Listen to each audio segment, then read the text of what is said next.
Ladies and gentlemen, welcome to another episode of The Flank. I'm joined by the one and only, some of the best analysis in the game, the world champ himself, Christopher Duarte, Parasite. No Sam LaRue today.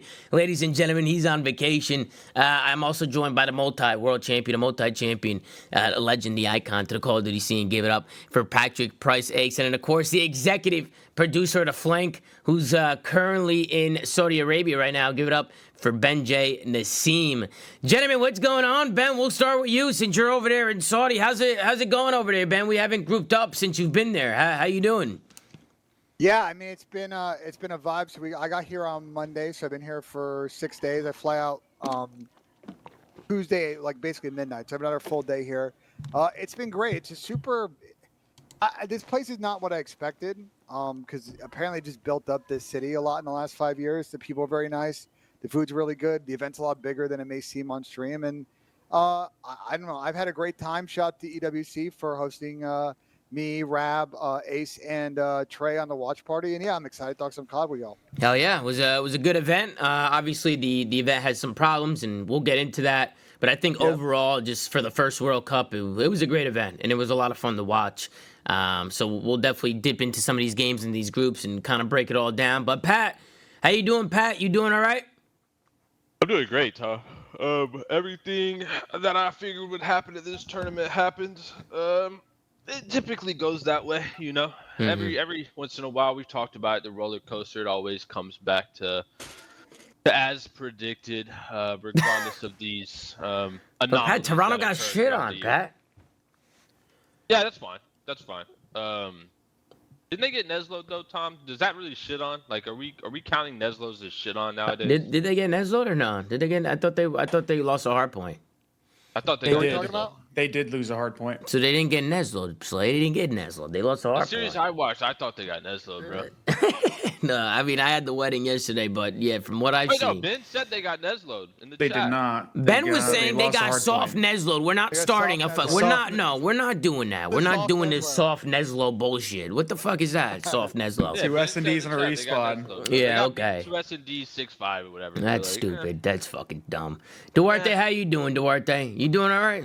Yeah, I'm good, man. I just moved, so that's awesome. I went to a Suicide Boys concert, and then I also had COD this whole weekend. So I've been very busy, trying to keep up with everything. But I've had a good weekend, had a good move. Things are starting to come together, so I'm pretty happy about it. That's good, Duarte. It's good for you. It's phenomenal. I do want to dive right into the EWC talk, but before we do that, I do want to talk Black Ops 6 leaks, because did we talk Black Ops 6 leaks on the last show? It's been a while. I think we might have talked about it a little bit, but... Though. Huh? Did we watch the video? I don't think we can. I don't think we can. Yeah, that was a trailer. There's been a lot more videos, and we've talked about it, but I've seen a lot more shit coming out. An S&D leak today. Was there? What was the leak? Yeah, I saw a video of gameplay, S&D gameplay. Oh yeah, how'd it look? It looked good. I mean, honestly, I'm a big fan of the game. Aggression seems like it's going to be rewarded. There's just a lot more mechanics like nowadays that are going to I guess improve that sort of play style. Because I mean, I feel like coming off these last 2 games, I mean, you even see the pros talk about it now. These games have been kind of boring in a sense of the play style that you have to kind of have. Like, it's just the hard irons and headies everywhere. Where this game it seems like it has just a lot more movement mechanics that some people might say they hate because it's going to break cameras, but I mean, after playing 2 years of these stale pre-aimed CODs, I mean, I kind of want something where the more skillful, the more aggressive player is going to thrive. Because we talk about it all the time, Tom. These players, they don't fucking move when they need to. Yeah, they don't move when they need to. I like when COD is kind of like breaking cameras, because it kind of. It's a positive for you to actually move and chow and make a play, right? Like it kind of gives you the advantage in a way. Still obviously gotta hit your shots and stuff, right? Like it's not. I feel like hammering and hitting corners like that is kind of like a skill gap in itself. So I love games like that. I feel like it just adds to more plays and just better moments. But I heard that there's 16 new maps with Black Ops 6. I don't know. Has there been any map leaks or no? Have they leaked any of the maps? Yeah, there were a couple, Chris. There were a couple rumored return maps, right? MW3 maps. Man, see, I'm tired of the return no, maps. no. I saw. Yeah, that was the next COD. That's the next COD. There was an IW leak for like the COD after like these two Treyarch ones, which is crazy that leaks even go this far back. But I mean, I've seen a couple of the maps. A lot of them were like those beta style maps where I feel like they cater a lot more to casuals. I feel like every year that we've seen beta maps, I mean, maybe barring this one, considering a lot of them were remade, a lot of those maps are more so like structured for like the casuals to play, like the smaller maps, so that way they can get a feel for the game. And we rarely see dating, I think even back to Cold War. I think the only map that we played in the rotation that was a comp map was Moscow. I think that was a beta map, if I remember correctly. Outside of that, we didn't play any of the actual maps in the beta. So I don't know. I'm not going to judge it. I know Treyarch, they make fantastic maps. They're one of the only studios that actually makes original maps that are really good. So I'm pretty excited for it. Yeah, I think the only remake I'll be excited for is Firing Range. I see some people talking about it in chat. I think Firing Range should be cool just because of the nostalgia of it, but I just don't want to see like Raid again. I know people like Raid. I just feel like now it's just getting old. I wouldn't mind one of those maps though. Like Raid, I feel like I'm over it. Raid you might be over it, but Raid is one of those maps that just plays good in like every game mode. Like it's just so good for it. It was even good for Control, which was surprising. Like I wouldn't mind seeing that. Some people in the chat are talking about it that like Fringe is coming back. Fringe is a W map, which is going to be insane because it's not jetpacks, but the layout of it was sound. So I'm curious to see how that'll play. But I mean, I speak for everybody. I think everyone's excited for this game. It's Treyarch, bro. We're back. It's been a while. Fringe? I thought Fringe Hardpoint was horrible. Really? I liked it. I liked Fringe. Thought I played well. I felt like rotations. I felt like I had a good pace to it, and rotations were important. So you had to play the map right. Like where the hills were, bro. But I don't know. It might play a little differently, Pat, with no jetpacks. For CTF and S&D, yeah, that's true. But I don't know. I just didn't like where the hills were. Yeah, the hills were a little weird. There was a couple hills that were a little wonky. The P2 hill is a little weird. But it'll play different. Actually, no, that one, that P3 too, up in the building, up in the house, when people and the train tracks, bro. Yeah, the train tracks is fun in jet. Because of wall running. Yeah, the wall running was a big thing on that one. You come out the side door, and people are like hovering over your head and shit. Like that hill would definitely play a lot different without jetpacks. It was also knowing where people just laid on the train and like people just headed over on the opposite side. Yeah, no, true. That's very true. But yeah, obviously we're all really excited for Black Ops 6. I think we have the beta coming out in like a couple weeks, like a week and a half. It comes out on the 30th, so beautiful. Yeah, that's gonna be a lot of fun. I can't wait for that. That's after seeing all the leaks and everybody fucking hacking their PS4s or whatever the hell they're doing to get on the game early. I'm getting excited for it now. So looking forward to Black Ops 6. But let's get into the Esports World Cup. It was a good event. First and foremost, I just want to, before we hop into like the groups and stuff, just want to get y'all's opinion on the tournament as a whole. What did you guys think about the Esports World Cup? I know we had a single elimination bracket play.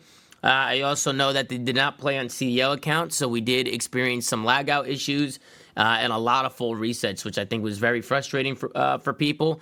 But overall, it was a good prize pool, a lot of great moments, a lot of great matches. I thought it was a good tournament. I know it was the first time they did it, so in my opinion, the more tournaments, the better.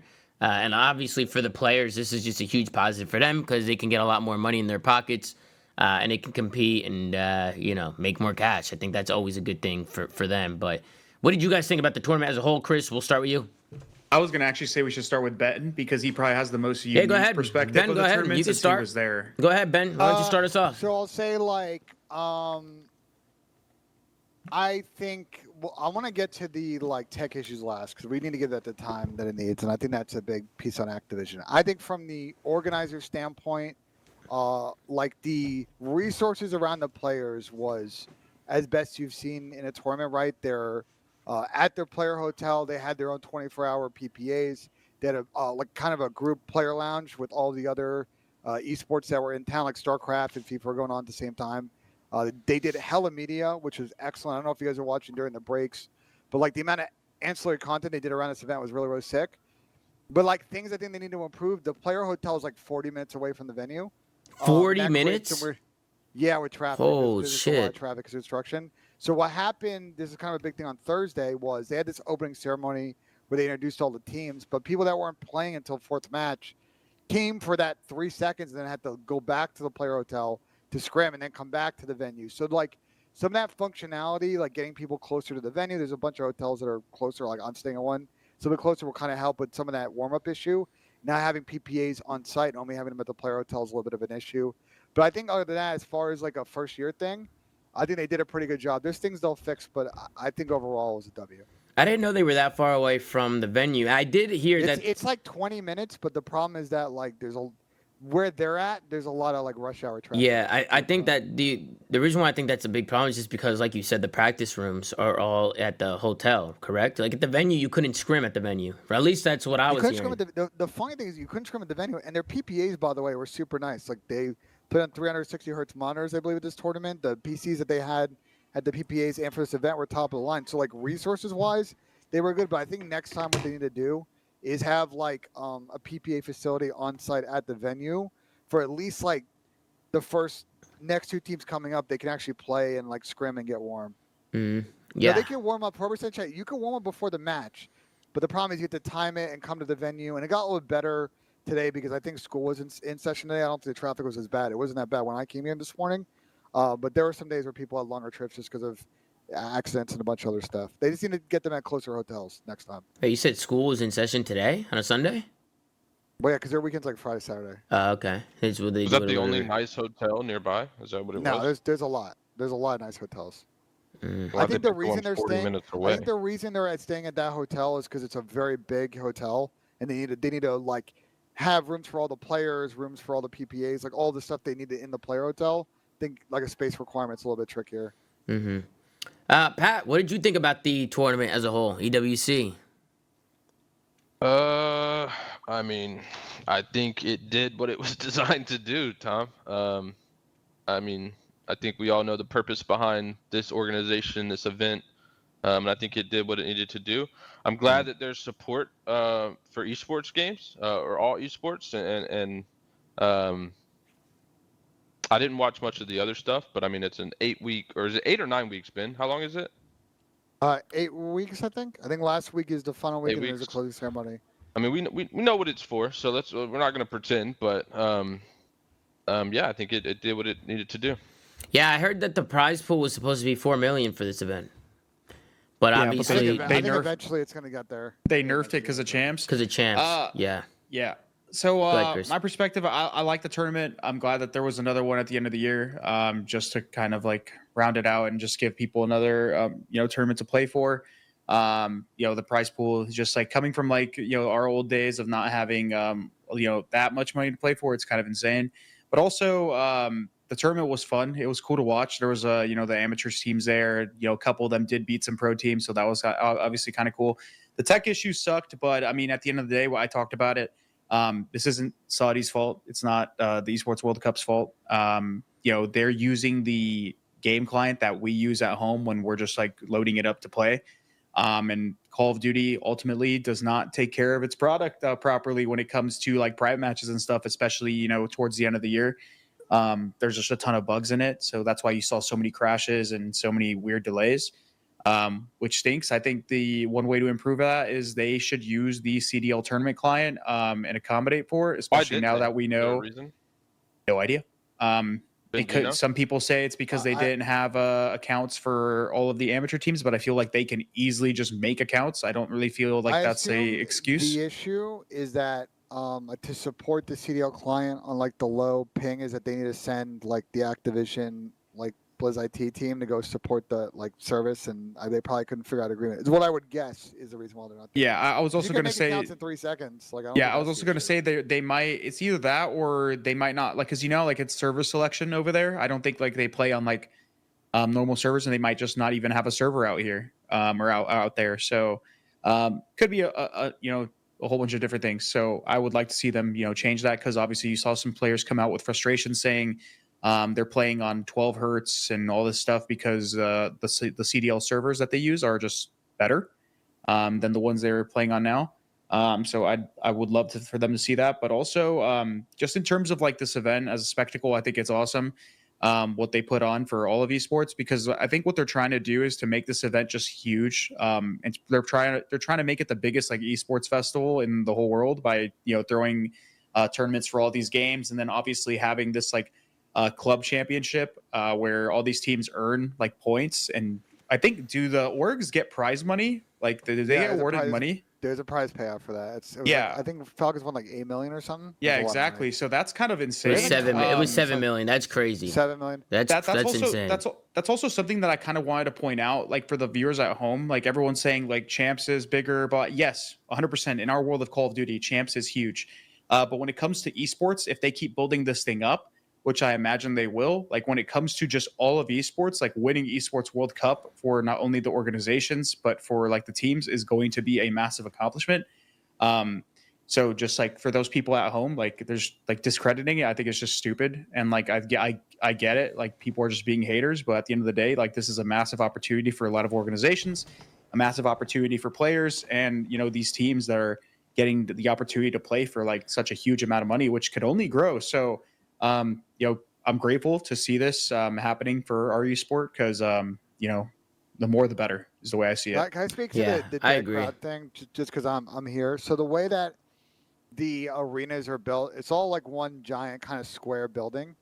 The roofs are very high. The stages are very big, but they don't have a lot of room for seating. Talking to some people, it seems like, for future phases, they're going to like kind of space it out more and add more crowds. But I think they were more focused on kind of building a festival, building a lot of more like ancillary stuff, because the way that this is sort of, if you're here, this way this is marketed was for like families and young people to come. There's an esports competition going on, but there's all this other shit going on, and that was kind of more important to them locally. And I think they'll build up more the arena facilities down the road. I think also a key thing from talking to a lot of people here on the ground is it seems like, especially at the royalty level, a lot of them are like kind of hardcore gamers and secret gamers, and so they kind of, as a passion project, love it. And by the way, to Call of Duty, I found out that apparently like the two most popular games here are FIFA and COD. Like everybody growing up, all the young kids grew up on either FIFA, COD. Some of them played like Overwatch the last couple of years, but this is like the second most popular game in the entire country. Also, I think viewers are viewing this wrong. It's not about comparisons. Like there shouldn't be a conversation of what matters more or like what, like what's a bigger event. Who gives a fuck? Like that's not the point. The point is for people at home saying like, treat this like a major, like what? Or like this tournament doesn't matter. What? Like those are the people that that's I'm talking crazy. about. If anybody says the tournament doesn't matter, I mean, that's crazy. I'm not talking about the people that are saying, oh, Champs is bigger or Champs is more important. Like that's not who I'm talking to. You're entitled to that opinion. And I agree. Like in terms of the Call of Duty world, it definitely means more, but I'm talking about like, why even have the conversation? Why even try to discredit it or like try to like bring this up to kind of like void the event or something like that? Like, there's no point. It's just hater mentality. It's just, there's no point. I think it's fair for them to say that Champs is a bigger event. I mean, yeah, that's fair. In our world, I mean, Champs is the biggest event. Everybody grinds for Champs. Like that kind of solidifies the season. You play for the rings, right? Like there's obviously a lot on the line. But why be negative around a $1.8 million prize pool tournament? Yeah. Like it's just another major. That's the way I look at it. It's another event, another major. Weird. It's like this negativity and this hate is like, would you not want to see this ever again? I mean, I would want to see this every year. It's not a major, bro. I'm counting it as its own separate entity. It's the World Cup.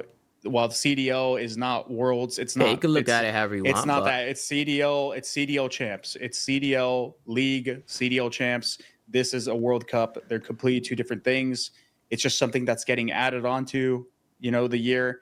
It's not, maybe you can count CDL or champs, whatever, as the most important accomplishment. It is. I will say it is, because it encompasses the best teams, but at the same time, this is its own entity. Like it's not a major. It's not comparable to a major. It's a World Cup. This tournament's only going to grow. It's going to be bigger and bigger. And who knows?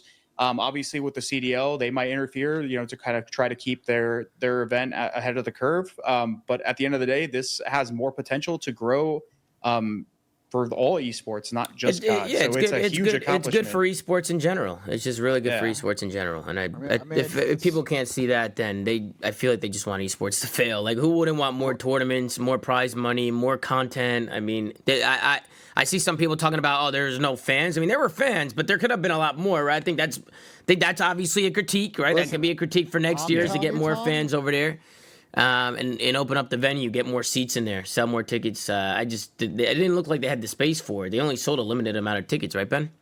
Yeah, the space. Listen, I'm telling you, if you were here, the crowds around the event, especially yesterday and Friday, were massive. Like, the whole quarter of the boulevard where Esports World Cup was on was like pretty packed. The problem is the venues themselves, while as cool as they look, are kind of more built for TV, to be honest, than they are built for like a spectator experience. And I think they'll fix that with time. I don't know if that was just due to the timing of them, because they basically built this whole area apparently in like 90 days, which is fucking insane, by the way. 90 days to construct probably that is crazy. 12 different the buildings. Production was phenomenal, by the way. I'll tell you, came here, this complex is very big, but there's way more of the way they marketed. The thing is, the way they market it internationally and locally is like completely different, which is kind of interesting. I didn't really see a lot of people talk about it. Like, internationally, they obviously played up like the all the esport angle and the teams, the Global Championship. But you come here and you talk to people locals, and they're like, yeah, the marketing here was like, we got this cool gaming festival going on. Like, every top esport pro in the world's going to come here. You can do meet and greets. There's giveaways. There's local tournaments.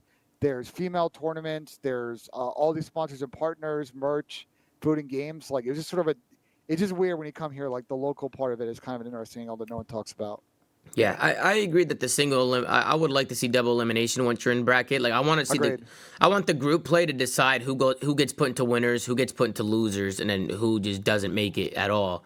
I thought the single elimination was a little cheese, but again, just for a first time event, I thought it was a good event. If they do single elim, watching it. If they do single elim again, I would like to see best of sevens, and then like finals do like a best of 9, like champs. Mm-hmm. Like, I think that would be fine. But if they just stick to the best of 5 format, then they should definitely go back to double elim. Yeah, let's swap on over. Ben, you got more to say? Go ahead, Ben. Female tournaments. I'm Jesus Christ. looking out the window, and there are 2 different female tournaments going on right in front of me, just as an FYI. I literally can see it directly through my window. But go ahead. What window are you looking through? We're in like a booth. I'm on the second story of a booth, so I can see out until. Like, is Ben a peeping Tom? I don't know what the fuck Ben's doing over there. Playing all this music. All right. I want to hop into the groups. We're gonna go through each group. We'll see how each group played out, and then we'll hop into the playoff bracket, and then we'll just take a look at the overall standings, see how much money everybody made. We'll go through each team, talk about maybe some roster changes. We don't need to talk about every team, brother. But we'll do what I want to do. All right. We're gonna start with Group A. Okay, all right. Let him know. We're gonna start with Group A. We got Optic Gaming, Carolina Royal Ravens, Las Vegas Legion, and Omit Brooklyn in Group A. Optic Gaming, they came out. They pretty much dismantled this group. I mean, they went 2-0 in this group. And, I thought it was pretty comfortable for them. I think the biggest thing in this group was just that 2 and 3 spot. Between Carolina and Vegas. Omit, they went winless here. I think, did every challenger team go winless except, I know Stanley's got a win against Miami. No. Did anybody else get a win?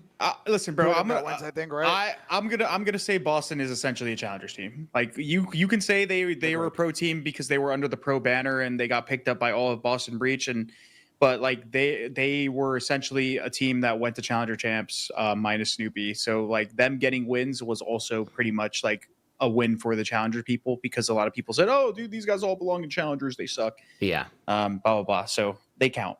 Let's start with Vegas. What did you guys think happened to Vegas this event? They came out, they made a roster change, they picked up Fame.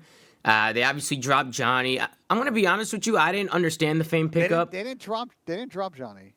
No, sorry, Johnny couldn't play, or something happened with Johnny. Right? They made a horrible roster move. Okay, I mean more of their pickup, not so much dropping Johnny. More of who they picked up in Fame. I just didn't think it was going to change them much in terms of like play style and in terms of impact. But go ahead, Ben. What were you going to say? You looked like you were about to say something. The problem with the move is I think roster lock was like immediately the day after champs, which kind of complicated them having to pick someone up if Johnny couldn't go. So that's why, like, they ended up getting Fame, and I just think the Fame Nero sub duo was just not a particularly good duo this weekend. They really struggled in S&D. They had some decent moments against Omit, but I think those Carolina matches, the first one, the last one, they just got kind of They didn't have really the slang ability to catch up. It's interesting that they lost to both to Carolina 2 matches. Wait, Carolina you guys are talking about. Sorry, my bad. Go ahead. I'm talking about Vegas. We're talking about Vegas right now. Yeah, no, I know. I heard you. I was going to say something about this team. I'm just going to say it. People are saying like Fame, whatever, he sucks. Bro, Nero got fucking pooped on this tournament for the most part. This weekend. Nero got fucking world starred this tournament, which is literally like people saying Fame should retire. Okay, shut up. Like you didn't watch the games. Nero had a terrible tournament when this guy was literally a catalyst for the success. You could say that they obviously were better with Johnny, and maybe that was a reason why Nero was not playing good because of the sub duo, but we don't know how their practice went, et cetera, et cetera. Like Nero could, for example, have been playing great in practice and he just showed up and had a bad tournament. That's what happened to this team. Obviously with the short turnaround, like that's all it is. Like both Nero things can be true though, Chris. Fame can be ass and Nero Fame played good. Fame played fine. He played still the worst pickup they could have made for this team. Yeah, they just didn't have a lot of options, Pat. Like I don't think any of Bro, they could have got that Estriel fucking we talked. We literally, I haven't. We talked about this, bro. They could have made moves to get a better team. Rocker had that in the bag, I think, and that's why. How did Rocker have that in the bag? They were so awful. We haven't even got there yet. They were horrible. Wait, Rocker had Diamond and Estriel pretty much pre-champs. Diamond and Estriel pre-champs like already like locked, by the way. Well then Estriel is an idiot then. I mean, that is what it is, but like that's not about them. This is about Vegas. Vegas could have been making moves. They didn't have many options. They went with Fame. He has experience. He played okay. Nero just got fucking pooped on, bro. Like everyone's just trying to grill like Fame for no reason. Like he played fine. We said that if this guy could find some consistency, he'd be okay.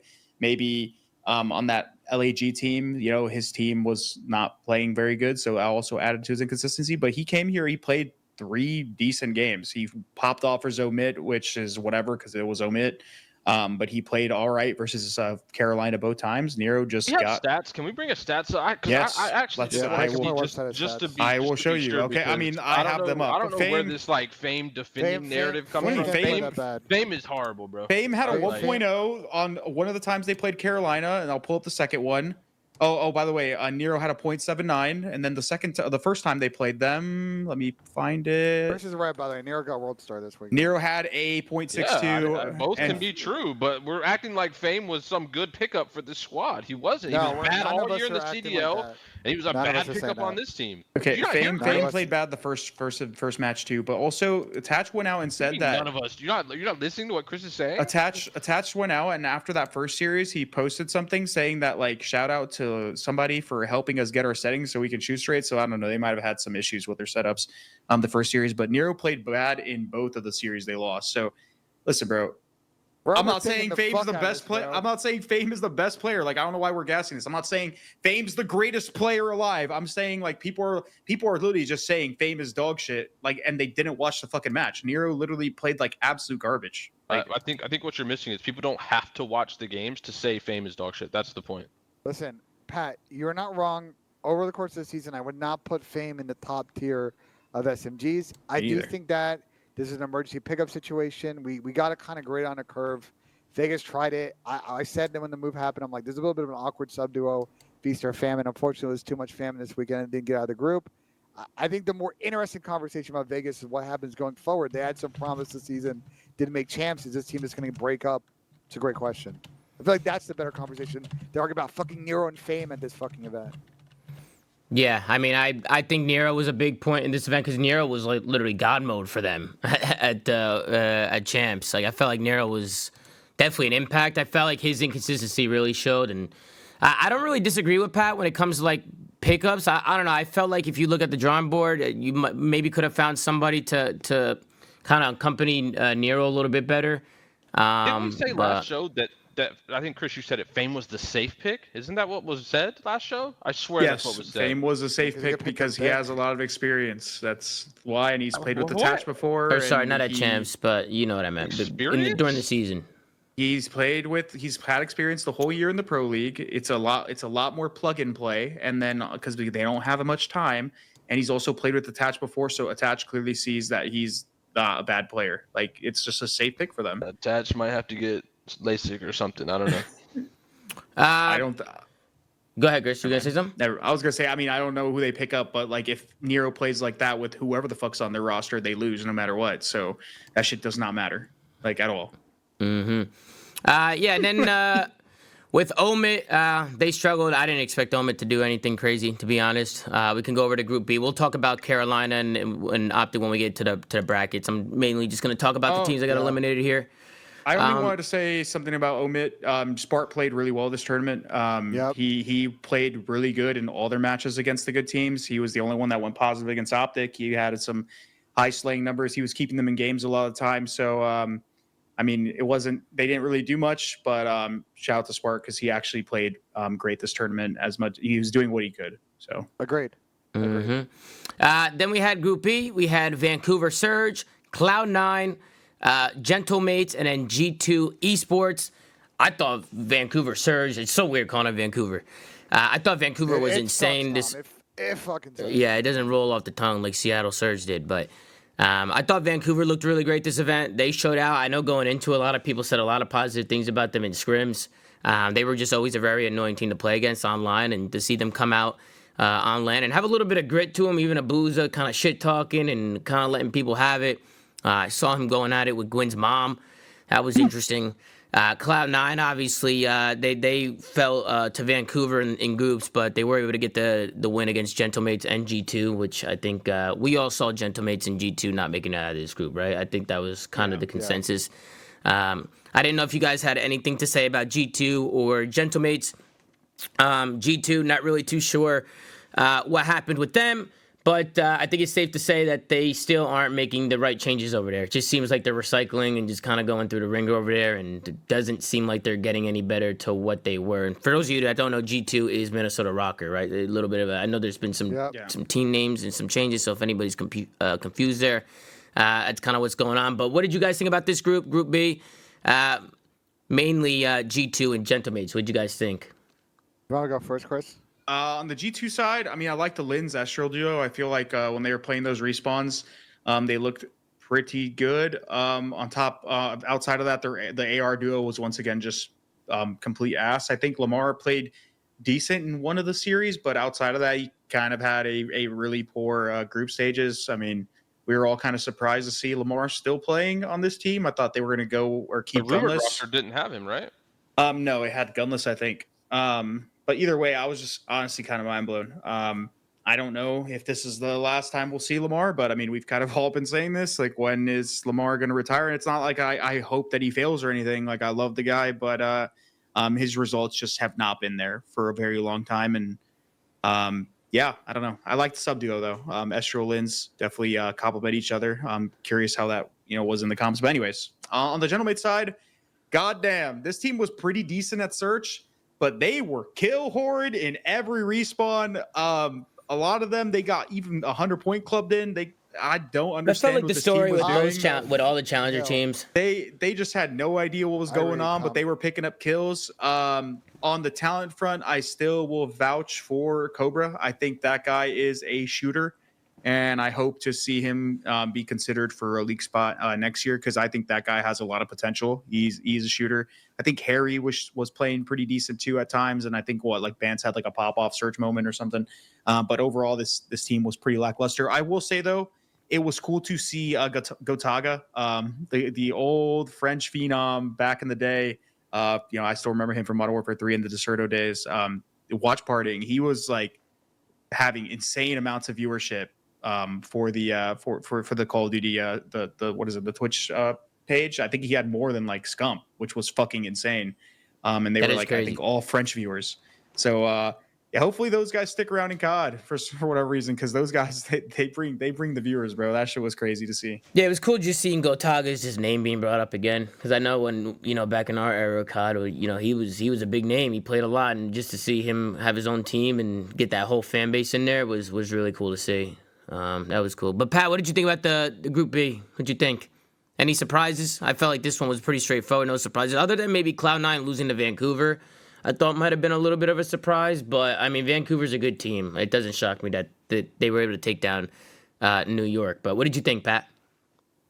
I just think G2 is horrible. That's my biggest takeaway, Tom. I don't know how many times it's got to happen until they do it, but they need to blow up every piece, top to bottom in this entire organization. And Bro, rebuild. I'm not saying this because I'm a hater, but like I interviewed I was like in consideration to be like this team's like GM like way back before the season started. And obviously I didn't get the position, but just seeing like the roster they built, I was fucking mind blown. And to see them like just make poor decision after poor decision the entire year, and just not do anything was fucking insane. Like G2, for those of you guys that don't know, is an org that really cares about winning. Like in every single one of the esports they play in, like they care a lot about it. I'm not even lying. It's like one of their like go-to things. When I interviewed for them, they were basically talking about it, how that's something that they care about. And yeah, it just didn't seem like it with the decisions they were making this entire year. I don't really know where that even, like, I just don't understand what they were doing. And what it's like sometimes when they would make like a decent change, they would couple it with a bad change, or they would take forever to make them. But I don't know what this team is doing, even one going into next year. Ben, what did you think about Group B? So the Cloud9 Vancouver surge upset, when I got here and asked around what teams were playing well, a lot of people were saying, once again, Vancouver surge coming in, we're kind of playing very well, and they wouldn't be surprised if they place really well in this group. So the upset on an inconsistent Cloud9 team, we'll get to them, we talk bracket, is not that surprising. As far as the G2 situation, I agree with the Lamar thing. I think it's probably time for him to explore maybe other options. I just think, they've got some interesting pieces here, but, is Lynn's going to realize his potential? Had an up and down rookie season. You watch the plays that he makes on the map. I think he's still trying to figure out his game. All like same issue as Paco when he first came in. You see the potential, but he's got to realize it. I think they made the wrong move bringing in Standy, and everything's kind of funneled from that. So I agree with Pat. I think they kind of blow it up, start over. Maybe keep Lynn's, Diamondcon Estriel, maybe keep a combo with that, and see what you can build. As far as Jailmates goes, I'm a little disappointed in this team because I kind of agree with the assessment on Twitter when you're watching them play. Like, there's some potential there for them to win some of these respawns, and they were just kind of not really playing with fundamentals. The slang was there, but they're not playing around the hill enough. Their S&D wasn't particularly too bad, but there was a role that I think if they had played maybe a little better about those Cloud9 series, they could have brought it to 5. I don't know if they would have clutched up the game 5s, but they gave Cloud9 a challenge both the first time and the last time they played them. A little bit of a challenge. They got kind of smoked on a couple of maps, but I think they could have made it interesting, I think. Group C, we had Boston Breach, Toronto Ultra. We had the Stallions in this group, and then Team Heretics, Miami Heretics. Miami didn't win a match here. They got 2 losses back-to-back, and they got knocked out fairly early. Stallions, they were able to get 1 win. Being my challenger team, it was cool to see them take down a CDL team here, but, they didn't play the best COD. They be honest with you, they look terrible. I'll be honest. Heretics and Stallions had the series of the year, bro. Yeah, they both just played bad COD, and Stallions played a little bit better. But I've ever seen. Holy shit! It was very entertaining though. In a sicko way, it was entertaining for COD sickos. But man, where do we want to start? Do you want to start with Miami first? Or do you want to start with Stallions? Now let's start with Miami. Miami fell flat, and I think being a CDL team coming in, losing to a challenger team, and losing 2 straight. Miami's had a lot of ups and downs throughout the year. I just didn't expect them to just kind of get bounced like that.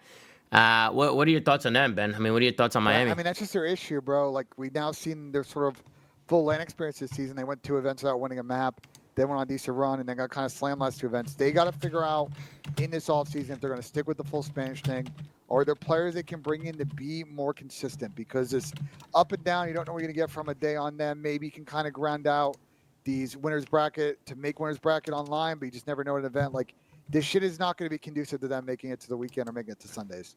This is why they get 6-0'd or 6-1 on a fucking weekend. I'm not gonna lie, bro. These organizations got to stop with like trying to build like these rosters all out of one region. It just doesn't work. You even look at like some other esports. Like, I think like Overwatch was one of them. I still remember like all these Overwatch teams were like branded for all these different places. Like, there was like the London Spitfire at one time, and they were literally like an almost all like Asian roster. Like, you got to pick up the best players, bro. Like, this has got to stop with this region cheese when it comes to like trying to make teams.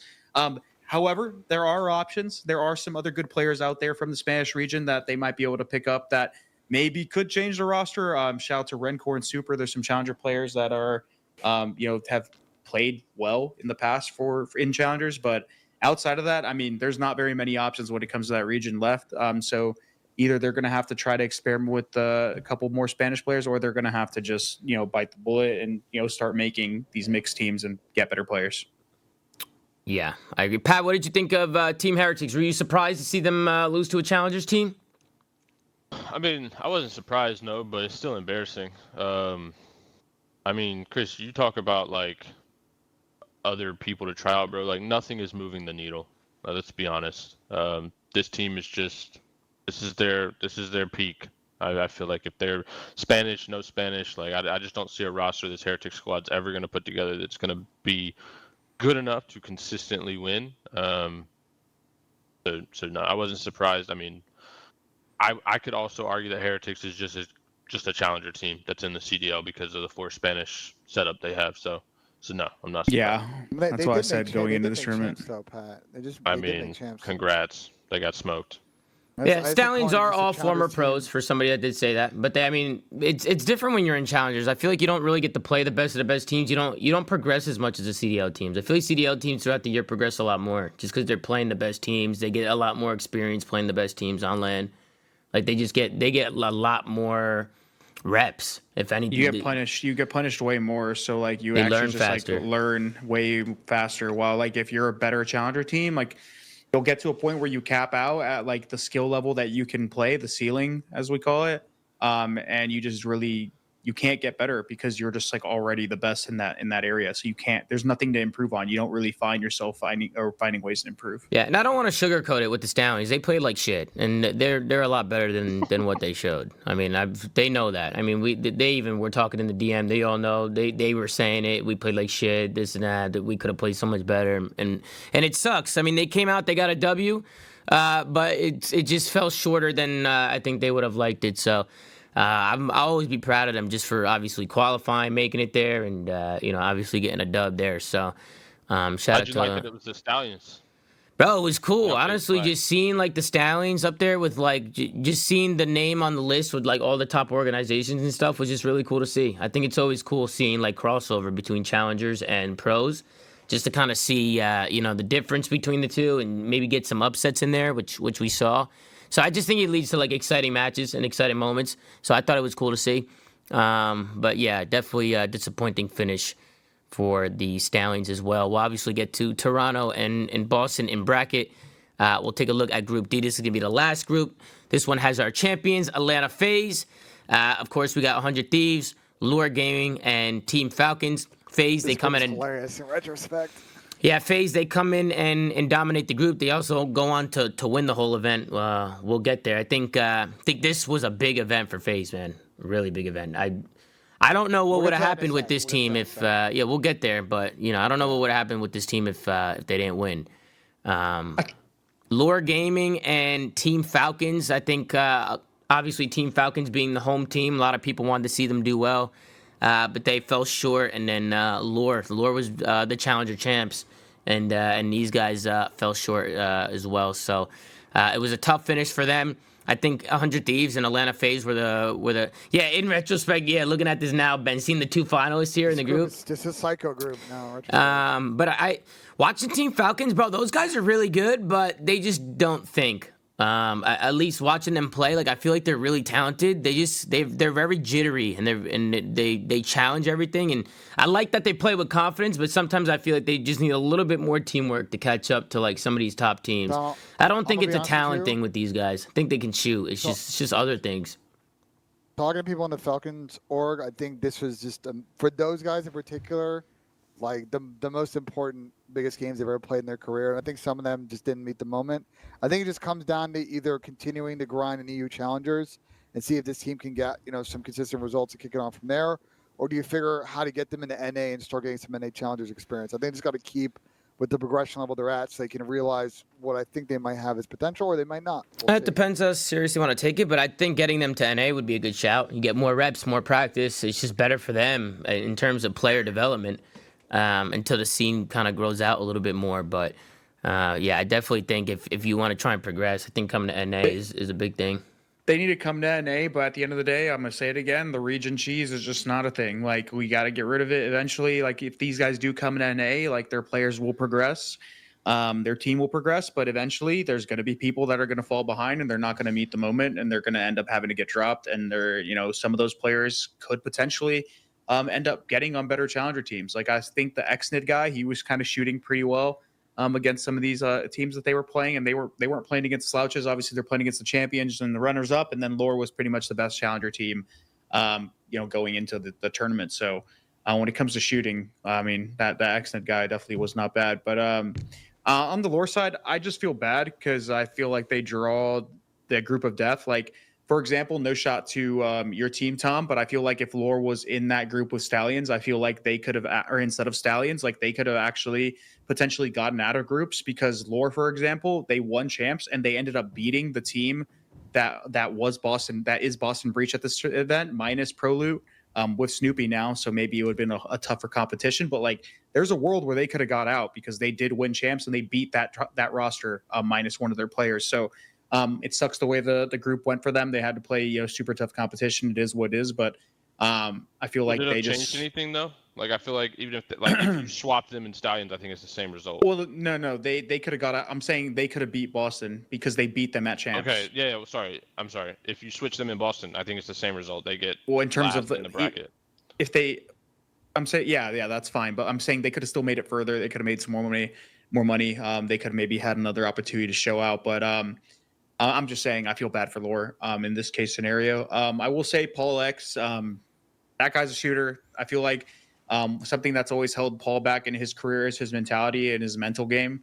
I feel like he kind of just, like, in his head, he just goes through shit a lot of the time, or family problems, and he ends up just like falling out of the league a lot. But I always felt like Paul is actually a pretty damn talented player, and he played pretty good at this tournament too. So just want to give him a shout out. And the Lore guys, I felt bad for their roster, or their draw in the bracket. They got a tough bracket, group, but the group.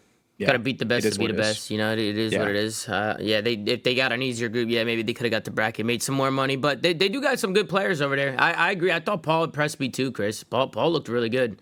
Just like seeing the plays he was making on the map, he was being an impact. He's obviously can shoot. I don't think that's ever been Paul's problem. I think Paul, like a mental thing, but also just like interacting with his teammates, I think is a big thing too. Just like being a good teammate, I think is another thing that Paul should focus on. And I'm sure he has been with Lore, right? They've obviously had a lot of great moments. They won Challenger Champs. So it was really cool to see Paul X in there and doing his thing. As well as like Too Real and RCDs and all those guys, man. Just seeing those guys back up there playing, it was cool. It's just really cool to see them get another opportunity there. But we can hop into, unless you guys have anything to say about the groups, I want to take a look at the playoff bracket. So you can let's go to bracket. Take a look here at the quarterfinals. Had Optic versus Cloud9. Optic was able to eliminate Cloud9 3-1. Atlanta FaZe eliminates Boston 3-0. Toronto gets eliminated by 100 Thieves 3-2. And then Vancouver takes down Carolina 3-2. So let's start with the first one, Optic over Cloud9. I thought that was a great series from Optic. They looked super comfortable.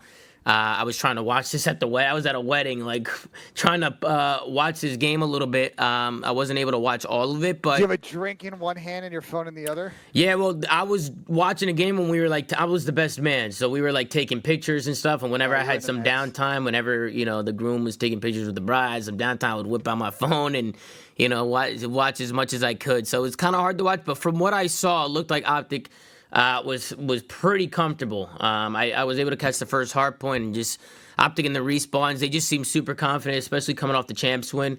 It just didn't seem like they could be stopped against Cloud9. And Cloud9, they're just, I don't know, man. Sometimes I feel like it's just the Paco and Dante show. Like Paco and Sib are just, every time I'm watching, I feel like Paco and Sib are going insane.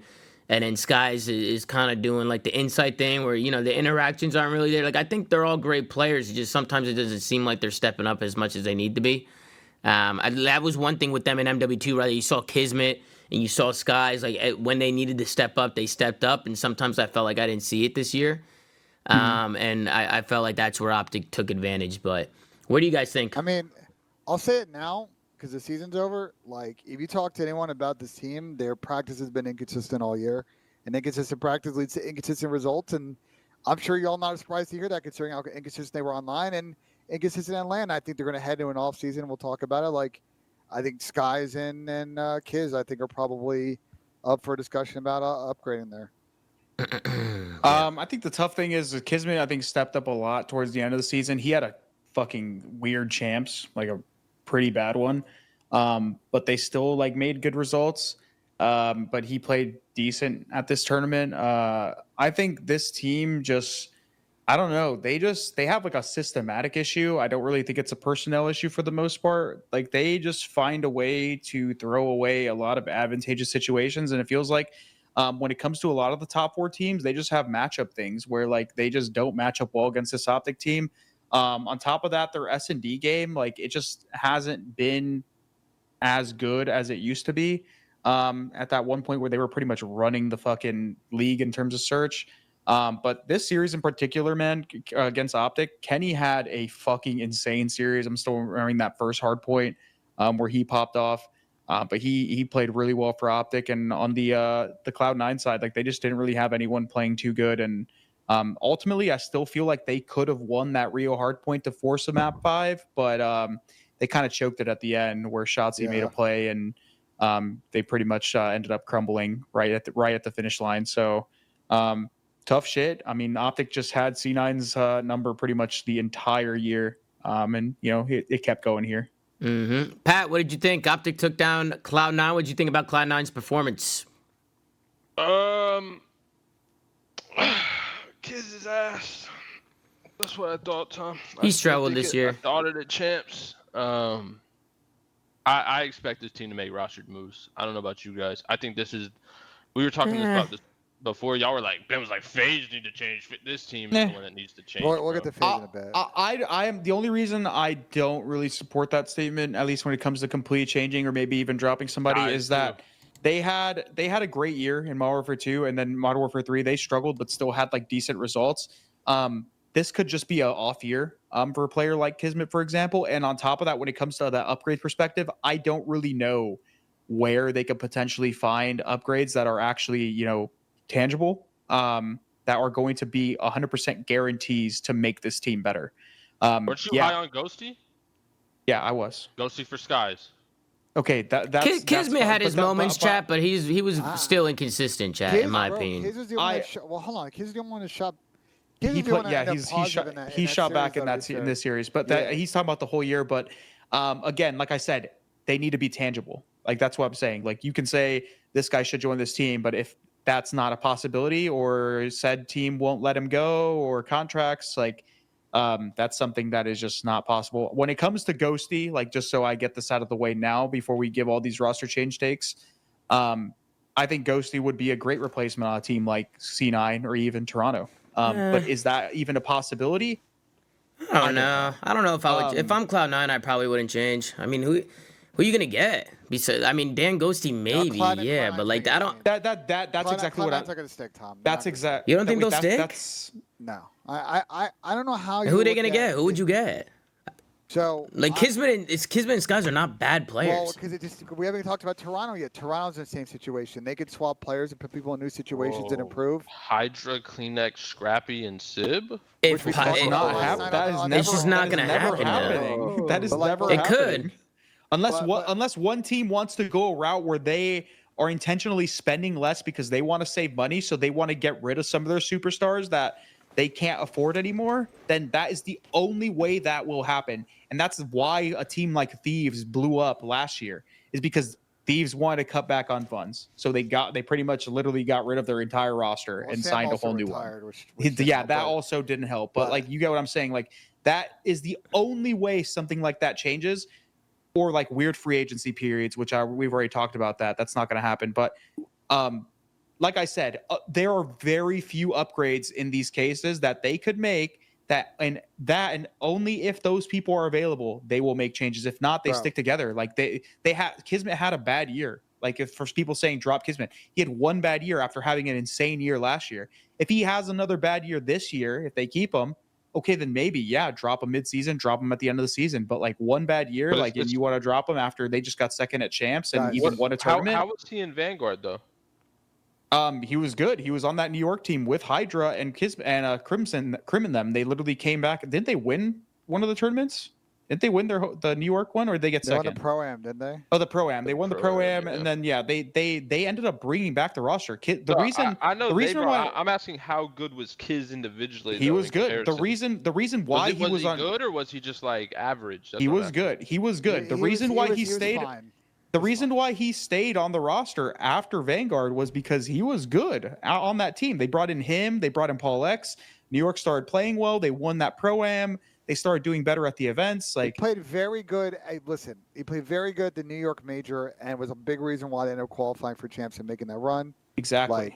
Like, I just think this New York team, like I told you guys, I think they have not been consistent all year, practice and matches. And I think they have to make a change, because if you're going to run this back, it's the same fucking problem. So if you want more 12th places and maybe a first, be a psychopath. No. Or No, but that's also I that's don't again know, that's just the event, So- bro. That's just this year. Like they again, you're just saying like you're basically saying that just because they had this bad year that they're gonna guaranteed have keep this another bad together- year. Bro, if you keep this together and you have the same problem in Major 1, you're going to have to scramble to make changes after the first stage. I think if you are Cloud9, Let him know, Ben. I would say the easiest change that you can make, because the Dante Caesar AR combination has not worked out consistently all year, is there an AR that you can bring in to pair with Dante and run it from there? That might result in you keeping Kiz, and Kiz has got to step it up next year, but I think they need to at least explore a version of this team without Caesar. There's really do. there's only a couple options that are actually viable in that sense though, and like that's just they're probably not attainable. Like people are in the chat saying Abuza, like that could maybe work for sure. He's a free agent, so- Ghosty, Abuza's free agent. Ghosty could maybe I'd take work, both but of like, them. can they even get him? I Like, don't know Someone why. put a very someone put a very interesting name in the chat, because obviously Thieves' situation will be a little bit interesting now. Could you see Formal? Would you do a Formal for Sky Swap? Hydra, Kismet, Sib, Formal. Is that even I mean- real? He's coming back yet? Like I know No he trolled idea. on the on He's Twitch, but like, keeping- is that an actual thing?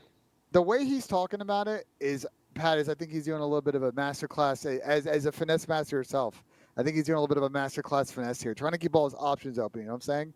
He's I still think he's competing in trolling, COD bro. right now. I think he's still- completely trolling. He's still competing in Halo. I think he just hasn't decided what he wants to do, and I think he's trying to spread himself wide so he can see what options are out there and make a decision. I think it's a very smart play out of him, because he'll be able to decide, do I want to stay in Halo? Do I want to be a full content creator? Do I want to go back to COD?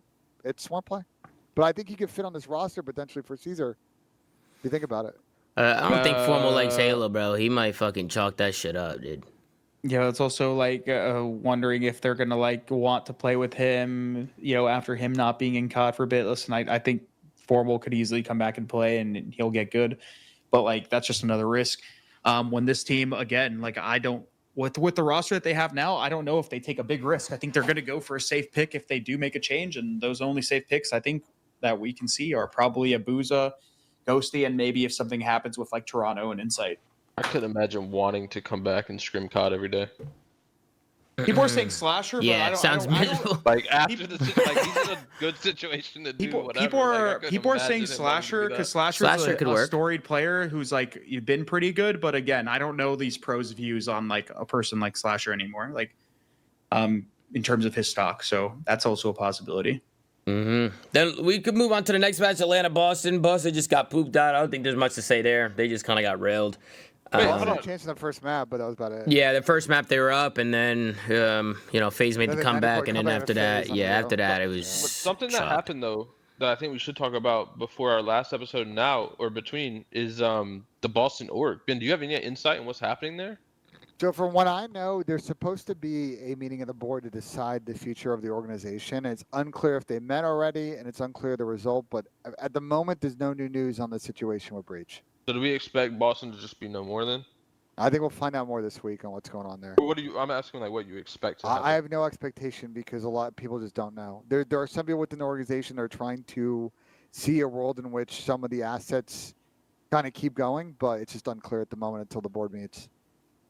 Gotcha. And then Toronto Ultra losing to 100 Thieves, I thought was a little surprising. We all look at Toronto as kind of like that top 4 team.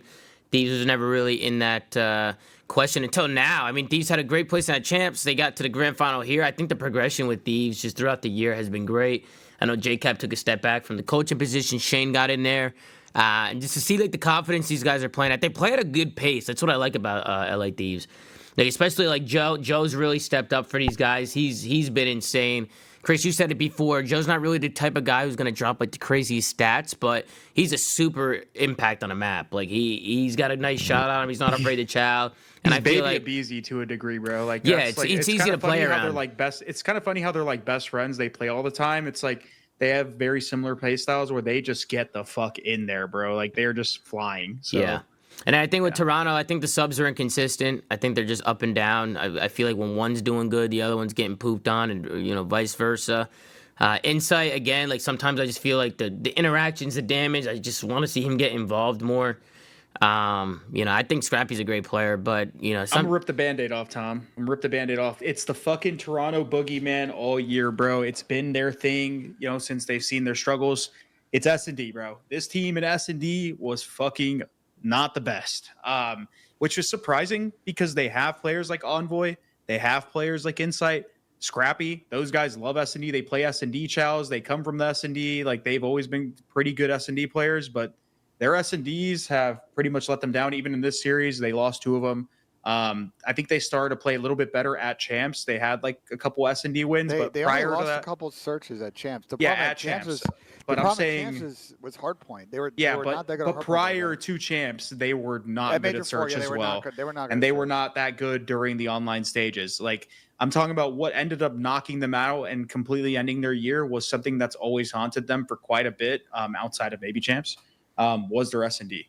They were always notoriously the quote unquote best hardpoint team. They had like an obscene record throughout the majority of the year. Obviously, they faltered a little bit at Champs, right? And they made up for it in some areas. But when it comes to the consistency factor, their main struggles this year were all coming from search. So I don't really know why or this team struggled so hard, but that is what ended up ending their year. So I will say Dylan Envoy played very good at this event. I know subs have been inconsistent all year, but I know Dylan's under a lot of pressure at some point this year. I thought he had an excellent event. I think the biggest issue with their team in S&D is I just think Toby had a kind of a big fall off after Major 1. He kind of found a little bit of S&D form sort of at Champs, but he had a big fall off again at this event. I think it really hurts when your aggressive sub player is just not that effective. Jamie had a really good start in S&D and then also kind of tailed off there. And I think those 2 players in particular just kind of have been when they've really struggled. It's been the search, and I don't know, man. Chris, what do you think? Tom, what do you think? Pat, what do you think? Like, what do you think Toronto should do with the roster? I mean, it depends who they can get. That's how all these rosters are. Like, some of these rosters I wouldn't even change unless you can get like maybe Paco or maybe this guy, right? Like, there's certain players where it's like, okay, let's start thinking about a change. But bro, just because a team played bad on a year or people went through slumps or went through ups and downs, like Envoy, for instance, like people are like, Envoy shit, get this guy out of here, right? You see it under Scrappy's tweets. Bro, Envoy is literally a decorated professional. Like, who's not to say in Black Ops 6 he's gonna be godlike, right? Like, it's like I would feel confident with Envoy on my team going into Black Ops 6. Like, granted he didn't have the best year, but it's like you don't always need to keep changing your rosters. You can stick with your rosters and try and make them work, especially when you have talent. It just depends on who you can get. Like that's the just the facts. Like, if you can get somebody who it's a clear upgrade and this guy's definitely gonna elevate, sure. But I feel like if you're trying to just interchange different players and change people around and make all these little changes, like you're just taking a risk at that point, right? This team is just so weird, bro. Because like we talk about like how Insight, the pacing issues, we talk about Kleenex's inconsistencies at points in time, Envoy's inconsistencies at times, but like there's points where they were like the best hardpoint team. They were on like a insane like map win spree, right? There was times where even like when they struggled at search, they came to Champs and they cleaned it up and started to win some and still like couldn't get it done. I think this team outside of Scrappy just all has inconsistency points, and maybe that'll carry over next year. Maybe it won't. People say that Kleenex is inconsistent, just like Kiz, right? But who the fuck can you get to replace a Kleenex or a Kismet? No one. Who can you get to replace an Insight, right? Maybe a couple players here and there. Who can you replace Envoy with? Probably not many as well. So like Tom is saying, there's really not that many options outside of taking a risk or just like very little players. It's always we've always talked about how like the SMG players are the most important. and they're usually the first ones to go. But it's really weird how on these top 4 teams, at least the ones we've talked about so far, with New York and Ultra, the narration, the narrative is completely different. Like the ARs are the ones being looked at, people like Insight, people like Skies and stuff like that. So I don't really know where this team could go, or what they could do. Like maybe, like, again, I'm gonna say it again, I'm gonna sound like a dick rider, but like the only people that you can even see replaced on this roster is maybe like Insight for like a Dan. Maybe you go there, or Insight or not, or like Insight, Skies, Dan, like trio, like sort of trading going around, or maybe you introduce Formal into the mix. Like, I don't. It'll take one change to kind of get the ball rolling. If nobody makes that one change, then nothing's gonna happen. Like a lot of these top teams probably won't do anything. We'll see. We just got to see how the week plays out. I think the other undercurrent in the Toronto situation is that Scrap's probably not going to sign a new deal. So if you're the Toronto organization, like, what do you want to do if you're trying to keep him and get him to do a long-term deal? Or are you going to accept the fact that he walks and give it one more go? Or are you going to accept the fact that he's got one more year and he's not going to potentially resign with you, and you want to try and cash out on him now and try and build around a new roster? I'm very curious what management's position is on the situation that Ultra's under right now. Yeah, I mean, if they don't re-sign Scrap, they're probably going to offer Scrap a bag. I mean, they're definitely going to try and keep him. They love Scrap. But I mean, Scrap should just keep his options open. He's getting paid a lot of money now, I assume. Like, Yeah. Or do not just let yourself be free next year, and then you can kind of pick where you want to go for free. It depends on what Scrap does. I forgot for the subs. I think Gwyn's another interesting option that maybe some teams could look at if they're trying to like maybe take a change on their submachine gun players, because he played good at this tournament. I feel like that guy's only going to get better. So like him, Abuza, those guys. Yeah. Then you obviously have Vancouver and Carolina. We had Beans come in for Carolina, right? He replaced Clay. I actually think Beans is a great player, to be honest with you. I based on what I've seen from him, I think he's a good addition to this squad. I just think Vancouver was just too much for him, and they were able to take him down. But I wasn't too disappointed with Carolina this weekend. I feel like they're obviously a new team. They haven't had much time to kind of get together, but I like Beans. I like the Beans pickup personally. Do you guys like the Beans pickup, or do you guys disagree with me on that? I actually think Beans is a pretty good player. He's got a lot of talent. Ben played pretty solid in the respawns. I think as there were some up and downs, but like the Did he run off the point, bro? Yeah, he blacked out. He blacked out. He blacked out a little bit. I just think he's one dimensional, bro. He sees red dots on the map and he shoots really straight. Yeah, he can adjust that. He can adapt. I don't know about that time. I don't know. You don't think he has it, Pat? You don't think he can adapt and get better? No, I'm not saying he can't personally. I just have seen throughout the last 10 years, bro, that like you sometimes you think like, oh, there's super straight shooter. All we gotta do is teach him how to play. Yeah. And it's like that's never as straightforward as it seems. But I also think don't get it. I also think when it comes to these lower end teams, like you already said, like they're just like looking like they're trying to see anyone they could get, and I take Beans regardless if he's not the most intelligent player or makes the perfect plays over a lot of people, especially in this day and age. My thing with this team is apparently Fellow had controller issues or some shit during their series against Ravens or Surge. What do you mean controller? He tweeted that his like port or something on his like computer was not working and it wasn't registering his overclock. So he didn't figure that out until later in the series. So he didn't obviously have the best series. Could be just an excuse. Blah blah blah. I'm just USB ports on the computer. Well, no shit, but like he didn't know that until like he checked it probably like later in the series. I'm not making an excuse. I'm just saying what he said. Okay, like. So he had a bad series. I think when it comes to Fellow, people have said this guy was ass, and he had definitely moments where he was like that, especially online. But on LAN, I feel like he's actually had some good performances throughout the year. So I really don't know how this team views him or whether keeping it. But I wouldn't be mad if this team ran it back in the next game because I feel like they did show some potential. Surge, right? Not the easiest opponent. They still went, last map with them. It could have gone their way. Who knows? But I don't know. This Surge team played pretty good. Abuza had a great series.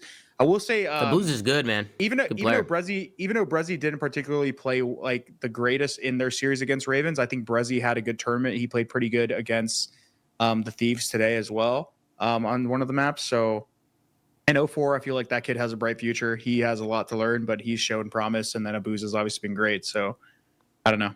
But that's just kind of where I stand on this series and both these teams. Yeah, anybody else got anything to say on that series? I wanted to move on to Atlanta and Optic. Anybody else got anything to say on Carolina, Beans, Vancouver, any of that stuff? I think Ben's got to play better in S&D. I think it's very poor S&D this year, both on Boston and on this team. And I think for Carolina, it was a fun season, but they're going to be kind of stuck in the queue of teams wanting to make a change, and they just got to kind of see what they can do. They're in like the weird kind of bottom 8 spot of like, you had a solid season. Do you want to make changes? Do you want to stick? Who's available? They're going to have multiple offers. It's just it's going to be a mixy situation, obviously. Yeah. Atlanta FaZe, they go up against Optic Gaming. I'll be honest, after the first map, I know, so Optic, they were pretty much just up like 100 and something points. A reset happened, and they went on to do it again. They 100-point clubbed them again on a reset. It was looking slow. I was a little worried for FaZe because I know how big this event was for them. And, I know because of the struggle at Champs, I just worried that if they had a bad event here, that something might have happened. We all know how good the FaZe guys can be when they're all on point. And they're all moving together. So to see them bounce back to the next 3 maps was really cool to see. I feel like their resilience and just the chemistry really showed. And I'll be honest, they looked really good in those next 3 maps. That first map, I don't know what I don't know what happened to them.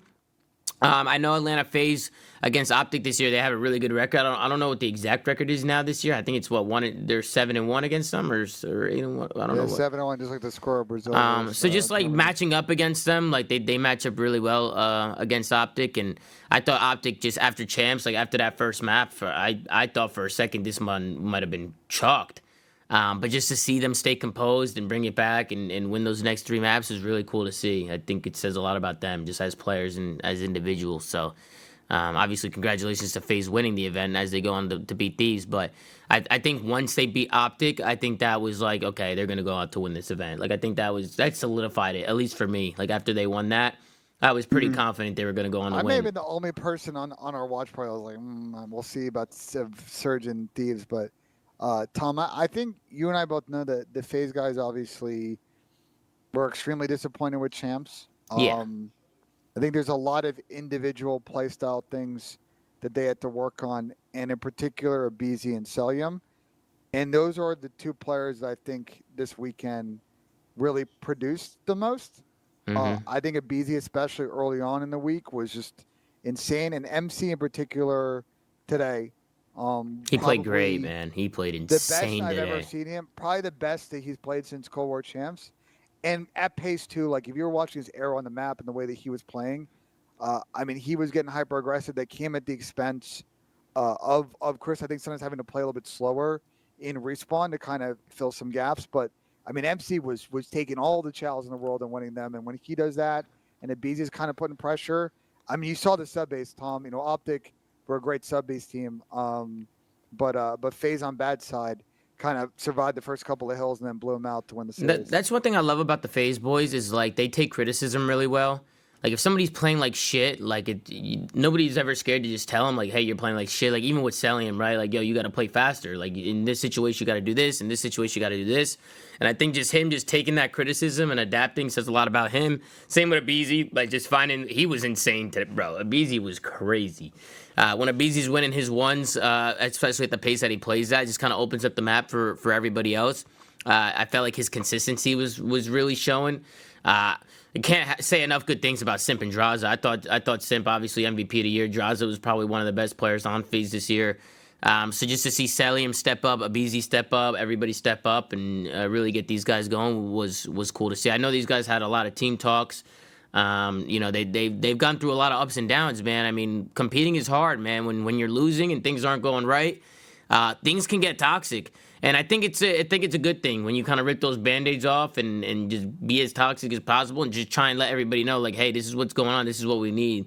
And as long as everybody's listening and everybody trusts each other, which they did today, you can really see how good this Atlanta FaZe team really is. And, I was worried after going into the event because if they didn't play well, I didn't know what would have happened with these guys. You know what I mean? You guys know how it goes, right? Like if things don't end well, it kind of reminds me of World War II, right? When in season 1, like if we didn't win that event, we probably would have broke up, right? Like shit probably would have went south.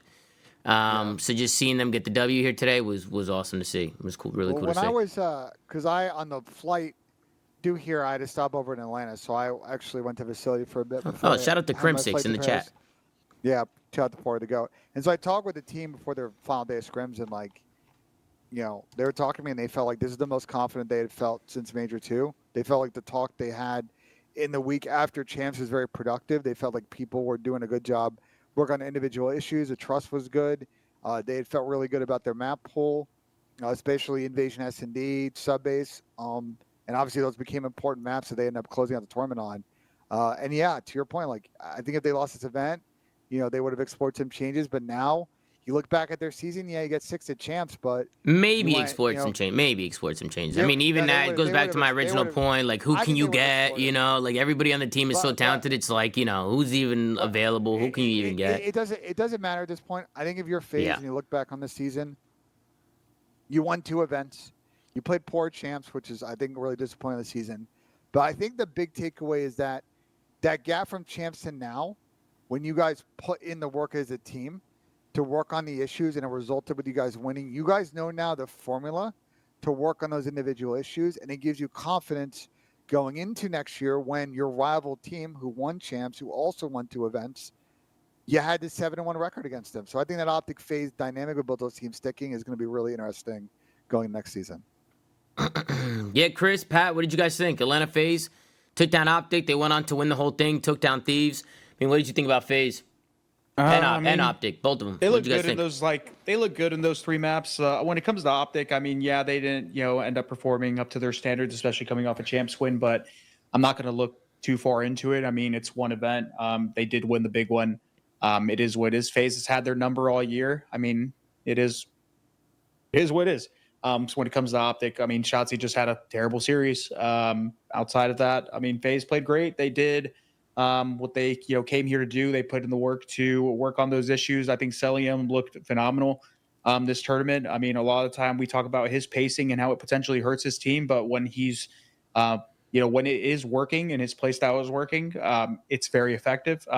Clay put it best. A lot of Cell's worst events are some career like peaks. So still tippable out of MC to play like he did. Abizi stepped up massively this tournament as well a lot of the time. I feel like Abe has outside of S&D First Bloods, which is the only thing that we talk about a lot of the time with Abe's and his pressure, I feel like he had a quiet season for his standards. A lot of the time we were talking about how we were always having these arguments, back in the day when they first came about. Who's better, Simp or Abizi? Who's better, Simp or Abizi? Every single year, who's better? I feel like this year we didn't have that conversation. It was clear who was better this year out of the tiny tires, and it was Simp. Pull up stats. And I feel like Abe played a lot better this tournament, and he was a lot more effective. When it comes to Draza, big fan of Draza as well. I feel like he's always massively underrated. People hate on him because of his personality and all that drama that surrounds him. But at the end of the day, the guy's a great player, and he's always been very effective at what he does. And he played great this tournament too. So, gosh, shout out to those guys. What happened? Go ahead, Pat. Go ahead. Jesus. I mean, dude, are you gonna go on this whole rant that Shotzi's not a superstar? Superstar drop a 0.6 in a championship match like this. We're keeping this gimmick going on. I've never seen that personally. I wonder if all the people in Riyadh. Venue, I know, I saw that. Shotzi's been insane for these guys, Pat. He's been insane. Halfway across the world, been people chanting a word just because I said it. You're global. 18 Pat. months ago, You're worldwide. Yeah. But damn, I wonder how they felt chanting superstar in the group stage and then saw that today. Lord, but they were trying to find a new word to chant. But yeah, I mean, I'm not surprised that they didn't win the back-to-back. I don't know. Chris said Chauncey had a bad series. I mean, if any other player drops a 0.6, -30, we're cooking them like we cooked Kiz at Champs when he had it. The thing is, though, but Chauncey is, he had a bad series. He had a bad series because in relative, he's been insane all year, Pat. He's been insane pretty much every year, while Kismet's been terrible the whole time. You got to protect the subs. I get it. No. There we go. I'm not. That's not at all. I have 500 subs, bro. Like, I don't have to protect anything. Yeah, I mean, it wasn't surprising to me. Cell turned up. Absolutely insane weekend out of him. That's what superstars do. Just consistently, like Clay said, sometimes his worst event, some other players hadn't even got to that peak yet. So not surprised. FaZe was the best team this weekend by far and took care of business, Tom. So. Jesus Christ, I was looking at the stats to the grand final too. Seeing like with the Atlanta FaZe and 100 Thieves. We'll get there. We'll get there. Yeah, that's I mean, I'm just pulling up all the we- stats. I'm just going through it. Just pulling up all. People wanted to see stats from the series, Pat, so I'm pulling them all of them up. Ants 2 worst series this year. 0.7 against FaZe, I believe, at Major 1, and the 0.65 today. I think FaZe just have a very good feel about how he plays, and they kind of do a good job countering his play style. I think the high-rise S&D, like, first round is a good example of, like, FaZe kind of know what Ant's going to do, and I think a big problem of, say, even to talk about high-rise S&D, a big problem of Optics play style on that map is that Ant does just a little bit too much, like, Who would you say is the hard counter? I don't think it's an individual hard counter. I just think they know to just give. I think they know to play kind of more credit and give Ant space to kind of overchow and then kind of take the fight and don't let him get lost on the map. I think too many teams just kind of let him roam, and I think FaZe do a good job of identifying where he is on the map, calling him out, and then kind of playing the right way around him. And so I think for Ant, it's now a counter adjustment going into Black Ops 6 of how do I find out what do I need to change in my game? Yes, I've been effective against pretty much every other team in the league, but how do I do my part so we don't get 7-1 by FaZe again next season? Yeah, they play to shut him down. I mean, that's really all it comes down to. If you can shut down Shotzzy, the rest just kind of unfolds because everything kind of revolves around him, at least in my opinion. So that's crazy because, like, when people try to double team, triple team LeBron, he's still putting up 25, 8, 8. I don't know. Like, Shotzzy's done that before too, Pat. If you get, he's literally the world champ MVP. If it's not like he hasn't done that. I'm just saying, if you can get shut down when people were playing specifically to stop you, I mean, I just don't know if that's a superstar. But I mean, but the problem, Pat, is when Ant's getting shut down on high-rise S&D, Optics scamming rounds they should win. The 2v3 where AG overchowed and blue, like those are the type of rounds they've been losing all year on that map. And the S&D map pool is a big problem in a series like that because Optics not incredibly competent against FaZe on that map. They let FaZe get back in the series. FaZe were fucking incredible in control all weekend. Won that, and then they just smacked them on bad side sub base, So little things. I think the 1A 1B dynamic with FaZe and Optic is pretty interesting right now, and we'll see what they do individually to try and keep that battle going next year. Yeah, then obviously we had the grand final with FaZe. We're not gonna talk about Seattle and fucking Vancouver. Yeah, we could talk about Vancouver and Thieves. I mean, I thought Thieves shut them the fuck down. I thought Thieves just shit on them. I mean, they shut them down that 3-0. Series. It was a 3-0 sweep. I thought Thieves is just Vancouver looked a little off today, to be honest. Like I felt like throughout the weekend they looked a little better than what they showed today. I thought they could have came out and played better. Abuza had a rough couple maps. He seemed a little off. They didn't seem like they were playing like themselves. I feel like Thieves caught him on an off day, and plus Thieves was playing great too, right? You have Thieves playing great. You have Vancouver who's kind of having an off day. I thought it was a pretty one-sided series. I don't know if you guys agree, disagree, but I thought it was pretty one-sided. I thought Thieves just looked way better than Vancouver. Yeah. And I obviously think Vancouver's a good team. It's just today they seemed a little off. But I wanted to talk about the grand final. You guys ready to go for the grand final? Anybody have anything to say with Thieves Vancouver? There was a 3-0 sweep. One last thought on Vancouver. Abuza, a free agent again. I don't know if he signed a new deal. Is he a free agent? How's he a free agent? He signed a 1 year. Deal. He signed a 1 year. So I don't know if he signed a new deal with Seattle in the last couple of weeks. I got to update the sheet, so that's the thing I'm going to do this week when I get back. But I think some interesting questions for Vancouver going forward. Like they had a pretty good end of the year, and I got a tip. They're kind of pivot mid-season to get to a point where they became from uncompetitive to competitive, and a lot of players and teams felt like they had a lot of momentum going into champs. They didn't realize it, but at this event, they made a good run the top 4. I just want to see what they do to pack a punch certain spots. Like I think Brezzy could potentially be upgraded for a better player, so we'll see what they do. Brezzy had his moments, bro. I don't know. Brezzy had his moments. Like he has moments, but he doesn't slay enough consistently. I think it's the Charlie Hicksy problem. I'm sure he's really helpful in keeping the chemistry of the team together and doing the little things. But if they want to take the next step up, they need to get more productivity at that position. And what would you do for that? I mean, who would you get, right? I mean, that's really all it comes down to. I mean, it's because you don't want to sacrifice good chemistry for trying to take a risk on something like unless like 100% you can get somebody like who's again just a clear impact. Cobra's an interesting one. Cobra didn't play amazing this weekend, but I don't know how much that's hurt his stock. So we'll see if Cobra maybe gets linked to this team. But I think Brezzy would be the player that would be the most obvious upgrade spot to me. 04's got to get more consistent though. I thought 04 has moments when he first joined. Oh, 04 is disgusting, bro. You're tripping. He's disgusting, but that guy's gross. He's super inconsistent though. You can't argue against that. Is he that inconsistent? I haven't really felt like he's been that inconsistent. 04? Has he been inconsistent? I didn't think he was that good at respawn. Bro, he's been getting better at respawn though, and he didn't come from respawn. That's the thing. He came from S&D. If they want to go from where they're at right now, which is like a 5th, 6th team, to getting that next step, 04's got to get better at respawn. I think he's great at search. It kind of sucks that a higher S&D. He's 10 per. They don't always win the map, but like the respawn, he's just got to keep progressing and keep learning, and keep getting better at the game mode. I think 04 is disgusting. I think he's gross. Toronto Ultra will be the 2025 World Champions. Book it. 2024, not this shit again. Book it. And 2022, yeah. No, I think they're dropping. I think they're dropping Insight. I think that's what's happening. That's been bricking more than Jason Tatum. I think they're gonna drop Insight for Abuza or Ghosty. That would be interesting. I could definitely see. That would be interesting. I could definitely see Jamie getting rotated out. I could definitely see it. Maybe Abuza. Why not? I could see Dan too. I don't know if Dan is like the right person for that team. What team? For Toronto. I think it'll work. You think it'll work, Pat? There's no shortage of Papania in Toronto, so. There's all kinds of Papania in Toronto. Did you say there's no Papania? There's no shortage. Oh, I thought you said there was no Papania in Toronto. I might be cutting off because this mic. No shortage. Yeah. I don't know. The Dan situation's interesting. I don't know what Thieves. Obviously, the way they played now at the end of the season, like, what do they want to do? They want to keep this roster together.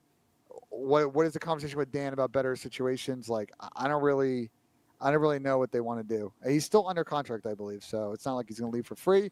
What would be his price if someone wants to buy him out? Those are all questions I think we'll get answers to in the coming days. Yeah. Just taking a look here at the standings too, man. Just these prize pools are crazy, and I know I said it in the beginning, but the prize pool is supposed to be $4 million for this event. And I know. Can you go back? Oh, no, keep going. Sorry. So you're saying it was supposed to be 4 million, but it wasn't? Yeah, because I think they didn't want to overlook champs.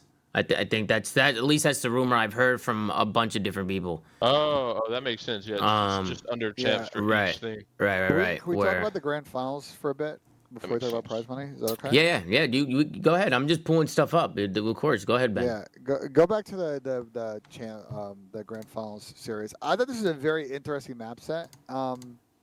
And realistically, I think Thieves. There was opportunity for Thieves, and I was extremely disappointed. I mean, it was a back-and-forth series. FaZe won the first map. Thieves won the next two, and both those maps were like super close. FaZe kind of ran away with map 4. I think map 5 was the key. I thought Thieves have had times they've looked great on Rio S&D, but they've run into this trouble where they go down early in the map. And against Toronto earlier this weekend, they had that nice comeback, and that really started sort of the fight they had in that upset victory. But they just got kind of massively outclassed on Rio. And in particular, we need to kind of talk about how MC played, and in particular to Rio.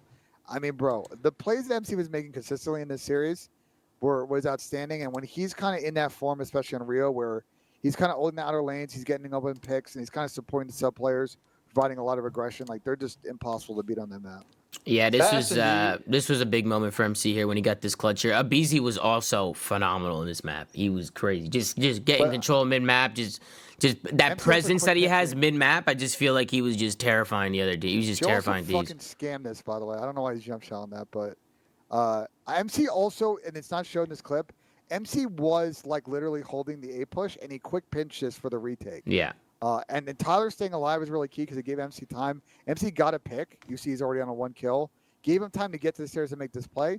I do think, though, that Joe probably should just stay on bomb and use the heady. Nah, the heady's a weird angle, though. I think Joe missed shot. I think MC just cameraed in, missed shots. Head glitching the bomb, it's weird looking at those stairs. It's a weird. Isn't it not a weird angle, Chris, when you're head glitching that bomb and you're looking at the stairs? When you're head glitching the bomb and looking at the stairs, it is a weird angle. It's a weird angle. If the guy takes it really low, it's just hard to see him. The bench that he was standing on is actually a pretty decent angle because what you get higher advantage, so it's easier to actually hit the shots if he hits the corner. I think he just got fucked up because he jumped off the bookshelf and it threw off his aim, and Cell came around the corner cammering him. Regardless of how he took this one, and Cell clutched it, Thieves' problem on this map was they were just getting fucking read like a book. Like FaZe were all their offenses that FaZe played, for the most part, they pretty much just sat back and waited for Thieves to make a mistake. They kept getting freebie picks on somebody either overchalling an angle or just running up the map, trying to make a play late into the round. Like they just knew that like how Thieves likes to play that map in search, and just felt like they could catch them off guard by playing slow. On top of that, they just kept giving Thieves kept giving up the B bomb. Like they were playing a 4v4 retake on every single one. And listen, I get you're confident on these 4v4 retakes and you might think it's easy, but clearly FaZe did a great job of micromanaging that and winning those rounds. There's just no there was no variance to the way Thieves played that map. They played it the same every single round and did the same thing. They lost because of it. It's maddening because the one round where they actually held B, they like won pretty cleanly. So like they did that one round on defense, and then where they like triple stacked it. They triple stacked it, and nobody was even a day. Where FaZe have very good bridge setups, and like one where I think they won a 3v4 because Dan died like on back truck in their spawn. I just think FaZe had to your point, very good game plan. They didn't really break a lot of angles on this map. They just played for scams. MC controlled the outer lane with Zach, and they took their advantage in numbers when they had it. And once they won that map, I was like, they're going to win this division. Control, but the invasion control got a little bit dicey. These had two really good offenses on this map. They got pretty close to winning them. But as we've seen with FaZe, man, their offense on the map is too good. And Thieves scammed a couple of lives at A. Good pitch from FaZe, and they ended up actually winning that map last round. Yeah.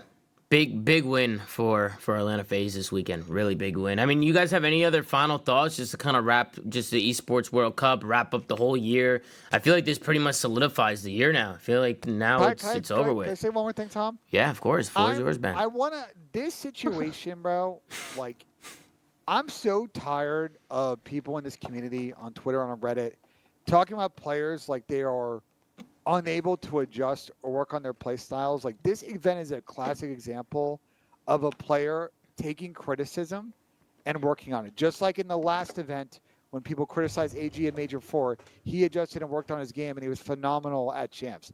What are we talking about? MC was rightfully criticized for playing so. Tyler was rightfully criticized for the plays he was making, and both players worked on what they were doing, and they were able to adjust. So I'm so tired of when they talk. Dropped, though. If they played poorly at this event, yeah. No. We need to run the VOD back, bro. You were on a BZ's dick. You were on a BZ's dick. Yeah, but no matter what, this team's got to make changes. 100% dropped. Yes. Go find the clip. Yes. Go find the clip. Someone needs to find it, bro. Find the clip. Ben said, I don't care. FaZe has to change. I swear to God. Word for word, what did I say? I swear to God. I remember looking at Ben and him going, yo, FaZe has to change. I would never make a change to this roster until an end of a year thing. If I said that, what are you giving me? Is that a 10 gifted? 10 gifted? No, serious question. I'm not giving money to Twitch for no reason, bro. Well, you still owe me $100 from like 2 years ago, so we can just You're just making shit up now again. No. Hey, someone find the clip. Listen, I'll admit I was wrong if someone finds the clip.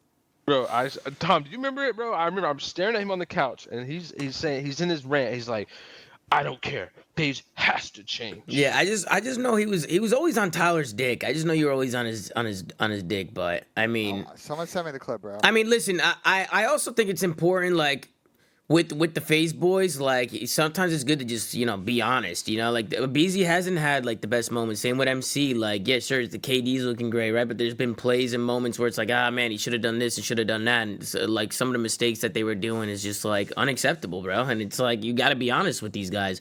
I wouldn't just change the roster. I wouldn't make that. Like, I remember Ben talking about roster changes pretty early with these guys. I would never change this roster until it's like an end of a year off season, and it's like you can get like an absolute clear upgrade, which is like, bro, that's even like pushing it and stretching it. You know what I mean? I want to be clear about what I have said about them before this event and champs. I was like, bro, things have to change. If they can't figure out how to win champs for this event, they might need to make a change. They might need to explore a change. I didn't say 100% they should drop them off the fucking roster. Why would I say that when there were 2 events left? So, that's why I don't remember exactly what you exactly said, so I can't confirm or deny. I don't remember exactly what you said, Ben. But, I mean, Ben, you were on their ass, rightfully so. I'm sure the coaches were on their ass, too. I'm sure the players were on each other's asses. You know what I mean? I know they were. And that's what makes a great team great, and as a FaZe supporter, it was awesome to see them get the dub. So shout out to Atlanta FaZe. Tom, I also heard though that you during the first Optimap were saying to blow up the roster. Is Oh, that true? absolutely. I was doing reverse psychology today because every time I fucking gas these guys, they get shit on. So every time I cook them, they start frying. So I said, fucking blow it up. Fucking guys start cooking them. I mean, bro, that first map was looking slow. I'm not going to lie. They I got mean, fucking slammed, and they got slammed on the replay. Bro, I don't like sugarcoating these guys anymore, bro. If they're getting shit on, they're getting fucking shit on. You know what I mean? Like, I'm going to talk about these guys how we talk about everybody else. Like, it'll just make them better in the end. Like, if they get butthurt over things that I say, don't really give a fuck. You know what I mean? Like, they came out, they got the W. And, it was cool to see. I think being honest with them is just always, will always make them better players. So, yeah, and I was saying that the whole time. Reverse psychology today. I even said it before the series. I'm going to flame these guys because every time I cook them, they fucking go crazy. You know what I mean? And, yeah, people are pulling out of context clips out and shit. So, it is what it is. But, I've also said a lot of I've said a lot of things to their face too when they're not playing well and they're doing dumb shit. It's just kind of how I've always been with these guys. Which is why when they do win, it feels that much better, man. It felt that much better. I was hyped as fuck when they won. You know what I mean? Those guys know I always support them. So yeah, shout out to them. Shout out to all the boys over there. Shout out to Coach Crowder, RJ. Bro, those guys get so much fucking shit whenever things are going south with Atlanta FaZe. People love to point at the coaches, man. When the coaches obviously, they see the problems, they talk about the problems. They're not the ones going up on stage, and I know they work hard. So, to see them get the W was also awesome to see. Like you guys know I'm a big Crowder and RJ guy over here. You know what I mean? So just to see them get another W there, I think I saw the flank tweet that Crowder's got more chips now, right? He's got more chips. I think he passed me in chips. I think he also That's cooked. tough, Tom. Yeah, I think the latest flank tweet they were flaming me in the interviews. You guys can go check that out. You know Bro, what I you and I mean? got cooked on the board. They make a lot of content off of us this weekend, bro. They did a list of Nah, that's fine. shouts. Me and you were on the list. They were making fun of 4 and 23 in the Ben J route. Yeah. Gersh and Tucker were having a little bit too much fun at this event. I'm not gonna lie. Well, I don't know what the fuck Gersh is like a part of the fucking team these days. What the fuck Yeah, is he no, doing I don't on know what's going on with stage, that. lifting trophies Coach and Gersh. shit, pulling up on what? He's in the practice room. What the Tom, fuck is going on just with like- Gersh, man? Just like Silky, I think he's doing a little bit too much, man. Gersh is on the team, bro. Yeah, Gersh really is on the team, bro. Gersh and Tucker, man. These guys are on the fucking squad, man. But yeah, any other final thoughts on the whole year, guys? This is it. There's nothing else left about MW. This is the end of MW3 right now. Finished, finito, done. It was a fun year. It was a Yeah, fun we year. had It was a great year. I'm champ. excited for a change though. I'm excited for Black Ops 6. Go ahead, Pat. What are you gonna say? A champs hype die down so fast since when champs was in April. I just thought about that because every year now, since back in 2015, champs was at the end of the year, and it was the last event for 5 months. But now we instantly jump to another like the team that didn't win champs doesn't get to run the whole off season as like the champions. Yeah, it's a bit of a weird adjustment. I agree with you on that. Yeah, for sure. But I'm excited for a change. 5 months into the next one, 4 months to the next event. Something like Next event. yeah, probably 4 or 5 months at least. I mean, I hope we get like a December event. So it's what, August? So let's September, assume 3 October, or 4 November, months. December. Yeah, Yeah, 4 something like months. that. I think the interesting takeaway from this year is 1A, 1B. You can argue it how you want at this point. FaZe and Optic. Everybody else is gonna have to catch up, but we end the year with those two teams walking away with 2 victories. Yeah. And obviously, Fun times ahead. I do want to thank everybody in the chat, everybody in the comments, everybody watching on YouTube, just everybody who's been supporting the shows all year. We're obviously going to continue the shows in the offseason. There's going to be Rostermania talk. I'm sure people will make changes, and there'll be a lot going on. The beta, that's coming out soon. We're going to do some coverage on the beta and talk about that, talk about some maps and guns and, the movement, everything. We definitely want to break that down as well. But, just the energy and all the love that you guys show with the shows has been incredible. Even the watch parties, just everything, man. You guys have been awesome, man. So just huge shout out to you guys and everybody watching. Fucking love you guys, man. You guys are incredible. So just thank you guys so much. And I'm excited, man. I'm excited for the off season. We'll definitely be playing different games. We've been in the GTA RP server. If you guys haven't checked out GTA RP, man, I highly recommend checking it out. We've been having a lot of fun in there. Even getting a lot of players in there. Right now, AG is playing MC. MC's playing AG. We got Scraps. First interaction back is going to be so funny. Yeah, we got Scrappy in there and some other people in there. There's a lot of people. Guys, people talking about the Scrappy text. It was the 4 million prize. That's what Scrappy texted me, that the prize pool was supposed to be 4 million. Which that I already said that. There was also another point that he put in the text message that he specifically told me not to say. So, don't want to get anybody in trouble or say any stupid shit, but that's what the Scrappy text was. But guys, anything else to say, man? Pat, Chris, Ben, I mean, this is kind of it. Anything else? No, just that to end the year, I think I agree with Ben. FaZe 1A. Let's wait for the next game.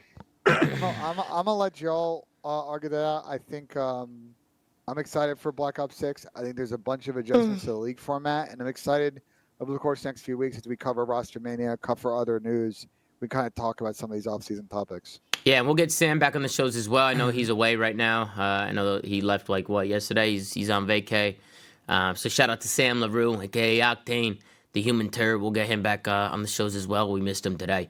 Yeah. But we'll be back, guys. We'll be back. Chris, anything you want to say? I just want to say thank you to all of you guys watching at home, supporting Tom, supporting Ben, supporting myself, supporting Pat, Sam, supporting all the guys. Appreciate you guys for another amazing year of the Flank. It was a blast. I'm glad we got to go to some events, even though we weren't in the venue. I'm glad we were at the venue for champs. It was nice meeting all of you guys, and hopefully we get to do it all again next year, man. So thank you guys. Seriously, it's all this isn't possible, obviously, without you guys.